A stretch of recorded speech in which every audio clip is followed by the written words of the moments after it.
ஹாய்ங்க. நீங்கள் சண்டை போட்டு பிரிஞ்சிட்டிங்களா? இப்போ நான் சொல்கிற அந்த காரணங்களான்னு பார்ப்போமா? முதல்லாம் சண்டைக்கு வேறு காரணம் இருக்குது. இப்போ வேறு டெக்னாலஜி வேர்ல்டு இல்லையா? டெக்னாலஜினாலேயே நிறைய ப்ராப்ளங்கள் வரும். 24x7 ஆன்லைன்லேயே இருக்கிற, நான் கால் பண்ணால் நீ எடுக்கிறதில்ல, இது ஒரு காரணம். அப்புறம் முதல்ல ஃப்ரெண்டு இருப்பாங்க, லவ்வர் இருப்பாங்க, ஹஸ்பண்ட் ஒய்ஃப்னு சொல்லுவோம். இப்போ தான் புதுசு புதுசாக ரிலேஷன்ஷிப் இருக்கே, பெஸ்டிங்கிறாங்க, பாய் பெஸ்டிங்கிறாங்க, கேர்ள் பெஸ்டிங்கிறாங்க. அப்புறம் இந்த மாதிரி ப்ராப்ளங்கள். ஒருத்தர்கிட்ட மட்டும் பேசுகிறான்னு நினைப்போம். அதெல்லாம் இல்லைங்க, நிறைய பேர் கூட பேசுகிற நீ எனக்கு தெரியும்னு ஒரு பக்கம் சொல்லுவாங்க. இன்னொருத்தர் நீயும் தான் பேசுகிற, நான் மட்டுமா பேசுகிறேன் அப்படின்னு சொல்லுவாங்க. இது ஒரு சண்டை. அப்புறம் நம்ம கூட ஃப்ரெண்டாக இருந்தால் நம்மளை விட்டுட்டு அவங்க கூட ரொம்ப க்ளோஸாக இருக்கிறான், இவங்களை எப்படி பிரிக்கிறது அப்படின்னு சொல்லிட்டு பொய்யா இல்லை உண்மையோ ஏதாவது ஒரு பொருளை சொல்லி அவங்கள பிரிக்கிறது. இது ஒரு வகையா. அப்புறம் அப்போல்லாம் அப்பா சம்பாரித்த வருஷ கணக்கில் சம்பாரித்த அந்த வருமானத்தை ஒரே மாதத்தில் வாங்கிடுறாங்க இப்போ ஐடிங்கிற ஃபீல்டில். ஸோ அப்போ என்ன ஆயிடுது அப்படின்னா, கணவன் மனைவியாக இருக்கலாம், எதனால் பிரிவு வருது அப்படின்னா, அதிகமான சம்பளம் வாங்குகிறோம் அப்படிங்கிற வேலை நம்மக்கிட்ட இருக்குது, சம்பளம் இருக்குது, யாரையும் நம்பி நாம் இருக்க தேவையில்லை, ஸோ போனால் போயிட்டு போ அப்படிங்கிற மாதிரி ஒரு மெத்தனம். அதுலேயும் பிரிவுகள் வருது. உறவுகளில் நம்பகத்தன்மை இல்லை, பொய் நிறைய இருக்குது, ஒளிவு மறைவுகள் இருக்குது. எல்லாமே என்ன பண்ணலாம், பேசிட்டு டெலீட் பண்ணிடலாம் இல்லையா? ஸோ இல்லைன்னு சொல்கிறது, இதெல்லாம் உறவு ரிலேஷன்ஷிப் அப்படிங்கிறது ஃப்ரெண்டாக இருக்கலாம், லவராக இருக்கலாம், கணவன் மனைவியாக இருக்கலாம். இதில் பொய் அப்படிங்கிற ஒரு விஷயம் உள்ளே வந்துச்சு, சந்தேகங்கிற விஷயம் உள்ளே வந்துருச்சு அப்படின்னு வச்சுக்கோங்களேன். இதில் ஒன்றுமே பண்ண முடியாது. சந்தேகத்தை எதை கொண்டும் நம்ம நிவர்த்தியே பண்ண முடியாது. ஒன்ஸ் வந்துருச்சு அப்படின்னு சொன்னால் அது சண்டையில் தான் போய் முடியும். அந்த சண்டையில் இப்போ சண்டை போடுறாங்க, நம்ம சரியாக இருக்கணும் அப்படின்னு சொல்லி இருந்தால் பரவாயில்ல, நடிக்கணும்னு நினச்சிட்டான்னு வச்சுக்கோங்களேன். ரெண்டு சைடுமே, ஆணாகட்டும் பெண்ணாகட்டும், வாய்ப்பே இல்லை. நம்ம இப்படி தான் இருக்கணும், இது சமுதாயத்தில் நம்ம இந்த மாதிரி வாழணும் அப்படிங்கிற ஒரு நெறிமுறைகளோடு இருந்தால் பிரச்சனை இல்லை. எப்படி வேணாலும் வாழணும். அப்படின்னா இந்த சண்டைகளும் சச்சரவோடு டெய்லியும் வாழ்கிறதுக்கு பிடிக்காமல் டைவர்ஸ் வரைக்கும் கொண்டு போயிடுறாங்க. அன்றைய காலத்தில் கூட்டு குடும்பம் அப்படிங்கிறது எவ்வளோ அழகாக இருந்துச்சு. ஆனால் இப்போ அதெல்லாம் நம்ம எதிர்பார்க்க முடியுதா?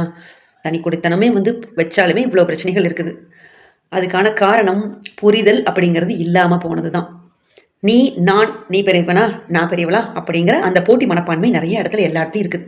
இதெல்லாம் தான் காரணம் உறவுகள் பிரிவதுக்கு. ரெண்டாவது, சொல்லிக் கொடுக்குறாங்க அப்படின்னு நினைக்கிறோம்.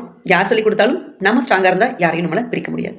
ஏன்னா அதாவது எனக்கும் என்னோட கணவருக்கும் 7 வருட வித்தியாசம். இப்போ இருக்கக்கூடிய திருமணங்கள் அப்படியெல்லாம் இருக்கா?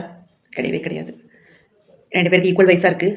இல்லை பையனை விட பொண்ணு அதிகமாக இருந்தாலும் பரவாயில்ல, பொண்ணை விட பையன் ரொம்ப வயசு குறைவாக இருக்கணுங்கிறாங்க. ஐடியில் தான் இருக்கணும், சென்னை பெங்களூரில் தான் இருக்கணும், ஃபாரினில் தான் இருக்கணும், ஒரே பையனாக இருக்கணும், கூட பிறந்தவங்க யாரும் இருக்கக்கூடாது, நிறைய கண்டிஷன்ஸ். இதெல்லாம் கேட்டால் மலைப்பாக தான் இருக்குது நமக்கும். அதை விட பார்த்திங்கன்னா வீட்டில் நீ ஒரு வேலை செய், நான் ஒரு வேலை செய்யுங்கிறாங்க. 5 நாள் நாங்கள் ஒர்க் பண்ணுவோம், சாட்டர்டே சண்டே ரொம்ப ஜாலியாக இருக்கணும், வீக்கெண்ட் ரொம்ப நம்ம வெளியில் போகணும் அப்படிங்கிற மாதிரியான ஒரு மனநிலையில் இருக்காங்க. காலம் மாறிடுச்சு, நல்ல மாற்றம் தான், வருமானம் வருது, அதுக்கு தகுந்த மாதிரி அவங்களும் ஒர்க் பண்ணுறாங்க. ப்ரெஷர் ரொம்ப டென்ஷனாக இருக்குது, நாங்கள் இப்படி தான் இருக்கணும், வேறு வழி இல்லை, அப்போ தான் 5 நாள் ஒர்க் பண்ணணுங்கிறாங்க. எல்லாமே நான் ஏற்றுக்கலாம். ஆனால் கணவன் மனைவி அப்படிங்கிறது ஒரு இல்லறம். இத்தனை பேர் சேர்ந்து, அதாவது ஒரு திருமணம் நடக்கிறதுக்கு 1000 பொய் கூட சொல்லலான்னு சொல்லுவாங்க. 33 கோடி தேவர்களுடைய சாட்சியாக, அக்னி சாட்சியாக திருமணம் பண்ணுறத ஒரு நொடியில் அழிச்சிட்றாங்க. அப்பா அம்மா 2 சைடும் கஷ்டப்பட்டு பத்திரிக்கை அடித்து எல்லாரையும் கூப்பிட்டு எவ்வளோ அழகாக கோலாகலமாக கல்யாணத்தை பண்ணுறாங்க. ஆனால் ஒரு கூட்டை கலைக்கிறது போல் டக்குன்னு கழிச்சிட்றாங்க இல்லைங்களா? அதெல்லாம் தான் கொஞ்சம் வேதனையாக இருக்குது. பிரியறதுக்கு காரணம் என்னென்னவோ வேணா இருக்கலாம், 2 சைடும் சொல்லலாம். அதாவது அப்போல்லாம் கூட கூட்டு குடும்பத்தில் இருக்க ரொம்ப பிரச்சனையாக இருக்கும். இப்போ கல்யாணம் ஆனதும் தனி கொடுத்தன வச்சிடறாங்க. ஆனாலும் ஏங்க இவ்வளோ பிரிவினை சொல்லுங்களேன்? எல்லாம் படித்தவங்க தான், மெச்சூரிட்டி ஆனவங்க தான், நிறைய சம்பாதிக்கிறாங்க. பின்ன ஏன் இவ்வளோ பிரச்சனைகள் வருது? எல்லாம் தெரிஞ்சவங்க தானே. பிரச்சனைகள் மட்டும் ஏன் தெரிய மாட்டேங்குது, எதனால் வருதுன்னு? உறவுகளில் பிரிவுகள் வர்றதுக்கான காரணம் பொய்யும் போலித்தனமான அந்த நடிப்பும். சீக்கிரமாக தோல் உறிஞ்சிரும் அவங்களோட தோலெல்லாம் இல்லைங்களா? ஏமாத்துறாங்க அப்படிங்கிறது சீக்கிரம் கண்டுபிடிச்சிடலாம்.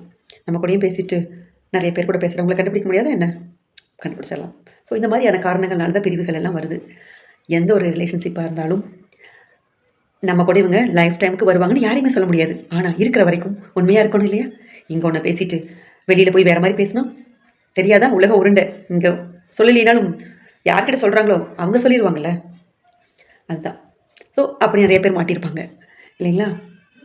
இந்த மாதிரியான நிகழ்வுகள் எல்லாமே காரணம். பணமும் ஒரு காரணம். பணம் இருந்தால் என்ன தப்பு செஞ்சாலும் பிரச்சனை இல்லைங்க. இல்லைன்னா தான் இது குறை அது குறைன்னு சொல்லி பிரித்து விடுறதுக்கான நிறைய காரணங்கள் இருக்குது. போலி வாழ்க்கை வாழாமல் உண்மையாக வாழணும். நம்மளை நம்பி வந்தவங்கள கைவிடாமல் கண்கலங்காமல் பார்த்துக்கணும். சிவாயினம்.